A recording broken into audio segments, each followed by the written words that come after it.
నాకు ఇది ఇష్టం, అది ఇష్టం, నాకు ఇవి జరిగితే బాగుండు, ఇది వస్తే బాగుండు, అది అయితే బాగుండు, ఇలా ఉంటే బాగుండు, ఇది ఇలా కుదిరితే బాగుండు, ఇలా అయితే బాగుండు, అది బాగుండు, ఇది బాగుండు, అన్ని బాగుండులన్నీ ఉన్నాయి కదా నీ దగ్గర. ఈ బాగుండుల లిస్ట్ అంతా ఆయన దగ్గర ఉంటుంది. ఆయన దగ్గర ఉంటుంది. చక్కగా అవన్నీ గుర్తుపెట్టేసుకుంటాడు, భద్రం చేసుకుంటాడు.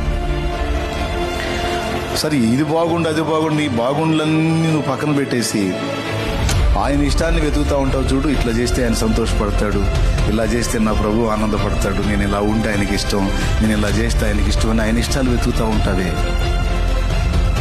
ముచ్చట పడతాడు, మురిసిపోతాడు.